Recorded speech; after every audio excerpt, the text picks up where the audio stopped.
One statement, that's all it takes. One statement during a routine traffic stop can turn a completely lawful gun owner into the center of a criminal case. And most people don't even realize it's happening until it's too late. You think you're being cooperative. You think you're doing the right thing. But the moment those words leave your mouth, they're no longer just words. They're evidence. And in light of a major Supreme Court decision, what you say to police about a firearm now carries even more weight than most people understand. Because this isn't just about whether you're lawfully carrying. It's about how your own statements can be used to build a case against you. Today, we're breaking down the exact phrases that sound harmless, but can quietly destroy your legal defense before you ever step foot in a courtroom. And more importantly, the precise wording that can protect you when it matters most. Hi, I'm Sophia. And if you own a firearm, or even travel with one, this is something you need to understand clearly because the difference between staying protected and facing serious charges often comes down to a few seconds of conversation. What we're going through today isn't theory. These are real patterns pulled from real cases where law-abiding people believe they were doing everything right until their own words were used against them. I'm going to walk you through 5 of the most common responses people give when officers ask about weapons and why each one can put you at risk. But more importantly, I'll show you exactly what to say instead so you can protect your rights without making a costly mistake. And stay with me because the last response is the one that causes the most damage. And it's also the one people say the most without thinking. The first response sounds so reasonable, so straightforward that almost everyone says it without hesitation. And that's exactly why it's so risky. An officer asks, "Any weapons in the vehicle?" And you respond, "Yes, I have a gun." It feels honest. It feels cooperative. But legally, what you've just done is establish possession without establishing legality. And that gap is exactly where problems begin. Because from a legal standpoint, that statement becomes what's known as an admission against interest. You've confirmed the firearm is yours, but you haven't said anything about whether you're licensed, whether you're carrying lawfully, or whether you're complying with specific state requirements. And prosecutors don't fill in those gaps in your favor. They build around them. There was a case involving a licensed carrier during a routine stop who gave a simple version of that exact response. He believed he was being respectful and transparent. But because his wording didn't meet his state's specific notification requirement, that one statement became the foundation for charges. Not because he was unlawfully carrying, but because he failed to communicate it correctly. That distinction cost him thousands in legal fees and months of stress that could have been avoided with a more precise response. And this is where most people get caught off guard.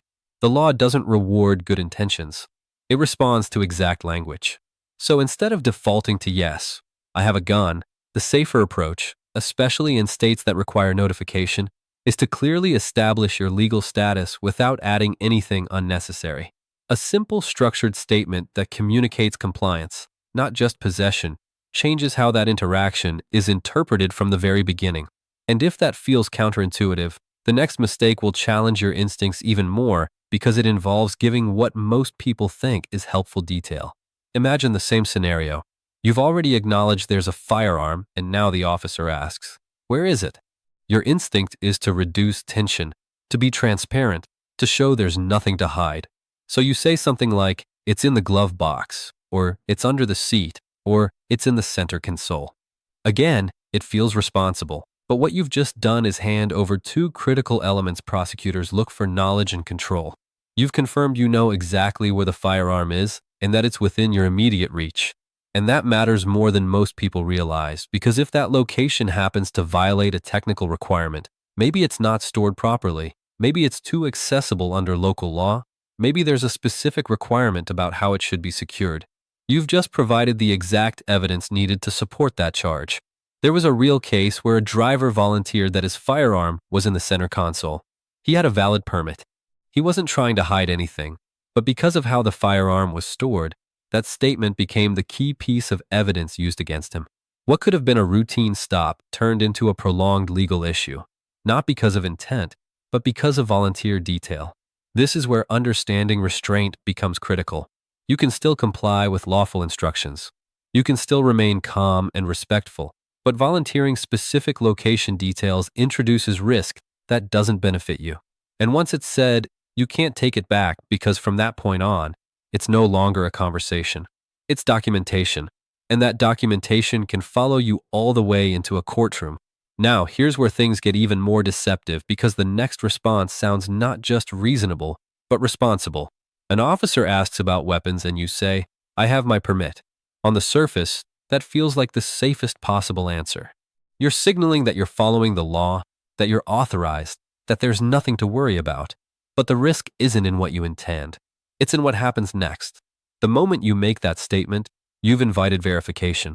And if there's any issue with that permit, something you may not even be aware of, you've just created a second problem on top of the first. Permits can expire. They can be suspended without your knowledge due to administrative issues like an unpaid citation. They may not be recognized across state lines the way you think they are. And if an officer checks and finds a discrepancy, your statement, I have my permit, can now be interpreted as providing false information to law enforcement. That's a separate charge in many jurisdictions, and it often carries its own penalties independent of the firearm issue itself. There was a case where a driver genuinely believed his permit was valid. He had moved, missed a notice, and didn't realize it had been suspended months earlier. But because he confidently stated he had a valid permit, that statement became part of the prosecution. What started as a routine stop escalated into a much more serious legal situation, not because of intent, but because of assumption. And that's the pattern you're starting to see. It's not about whether you're a responsible person. It's about how your words interact with systems designed to verify, document, and when necessary, prosecute. So instead of making definitive claims in the moment, the safer approach is to avoid locking yourself into statements that can be immediately challenged. Precision matters, timing matters, and sometimes restraint protects you more than reassurance ever could. Which brings us to the next response. And this one catches people because it feels like the most human answer you can give. The officer asks why you have a firearm, and you say it's for protection or for self-defense. That sounds logical. It sounds responsible. It sounds like exactly what you're supposed to say. But legally, what you've just done is establish intent. You've confirmed that the firearm isn't just present. You intended it to be accessible for use. Now, that might not sound like a problem if everything about your situation is perfectly compliant. But if anything is even slightly off, wrong location, restricted area, permit issue, jurisdictional conflict, that statement can be used to elevate the seriousness of the situation because now it's not just about a technical violation. It's about intentional conduct. And that distinction can significantly change how a case is charged and argued. There was a situation where someone carrying in a restricted zone explained they had the firearm for protection due to concerns about safety in the area. From a human standpoint, that makes sense. From a legal standpoint, it allowed prosecutors to argue that the individual knowingly chose to carry in a prohibited space, prioritizing personal reasoning over legal boundaries. And once that argument is on the table, the tone of the entire case shifts. What could have remained a minor issue becomes something much harder to defend. This is why explanations, even well-meaning ones, can create complications you don't see in the moment. Because in that interaction, you're thinking about clarity. The legal system is thinking about intent, evidence, and how your words fit into a larger narrative. If this is making you rethink how these situations actually work, that's the point. Because most people don't realize how quickly a simple conversation can turn into a structured case. And in the next part, we're getting into the response that causes the most damage. The one people say instinctively when they feel pressure, and the one that can quietly dismantle nearly every defense you might have. The final response is the one that shows up again and again in real cases. And it usually happens in a moment of pressure. The officer finds the firearm or the situation suddenly feels more serious, and instinct kicks in. You try to de-escalate. You try to sound harmless. And that's when people say things like, I wasn't going to use it, or I forgot it was there. On a human level, that feels like the right move. You're trying to communicate that you're not a threat. But legally, those statements can do more damage than anything we've covered so far. Because the moment you say, I wasn't going to use it, you've just confirmed that you knew the firearm was there. That single admission can eliminate entire lines of defense, especially any argument that you were unaware of its presence. And when you say, I forgot it was there, you're introducing a different kind of problem, negligence. In some jurisdictions, negligence around firearm storage or transport is itself a violation. So now, Instead of reducing the seriousness of the situation, you may actually be expanding it. And it doesn't stop there. Statements made under pressure are often inconsistent. People add details. They try to clarify. They say more than they planned. And every additional word becomes something that can be examined, compared, and if necessary, challenged. If physical evidence doesn't perfectly match what you said, that opens the door to credibility issues. What began as an attempt to calm the situation can end up complicating it in ways that are very difficult to undo. There was a case where a driver trying to be cooperative immediately said he had forgotten a firearm was in his vehicle after a previous trip. That statement alone established knowledge and lack of proper handling. What could have been handled as a minor issue escalated into a charge that followed him well beyond that initial stop. And the critical point here is this. Nothing he said improved his situation, but it gave the case structure. It gave a direction. It gave it something to build on. And that leads to a reality that most people don't fully understand until they're in it. A roadside interaction may feel informal, conversational, even casual at times, but functionally it's not. It's the earliest stage of evidence collection. Every answer, every clarification, every volunteered detail has the potential to be documented and revisited later in a completely different context. You might be thinking about resolving the moment.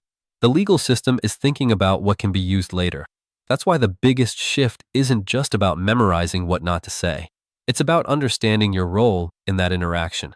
You're not there to explain your entire situation. You're not there to justify or narrate. And you're not required to fill silence with information that could later be interpreted in ways you didn't intend, because once something is said, it doesn't belong to the moment anymore. It becomes part of a record. And this is where that Supreme Court framing becomes important. Your rights don't operate automatically in the background. They have to be clearly and intentionally exercised.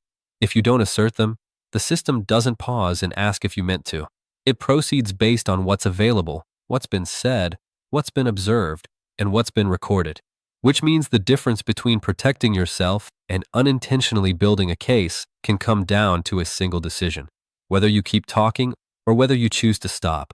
So, after everything we've covered, the question becomes simple but incredibly important. What should you actually say?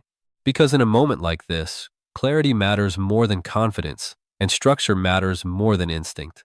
The goal isn't to over-explain the situation or convince anyone of anything on the spot. The goal is to protect yourself legally while remaining calm and compliant. And that starts with understanding that less is not just more. It's safer. If you're in a state that requires you to inform an officer that you're carrying, then your first step is to do exactly that clearly and directly. A simple composed statement that establishes your legal status without adding unnecessary detail. Not a conversation, not a story, just a clear notification. And once that requirement is satisfied, the next step is where most people go wrong because they keep talking. They try to help clarify, explain, or reassure. But at that point, every additional word introduces variables you don't control. The safest and most consistent way to protect yourself is to transition out of explanation and into assertion. A calm, respectful statement that draws a clear boundary. I'm exercising my right to remain silent, and I want counsel present. That's it. No elaboration, no justification, no added detail. It may feel uncomfortable in the moment, especially if you're someone who naturally wants to cooperate. But legally, that single statement does more to protect you than anything else you could say. And here's why this works. It stops the flow of information at the source. It prevents misunderstandings, misstatements, and inconsistencies from developing. It ensures that anything that needs to be clarified or addressed happens in the right setting with the right guidance.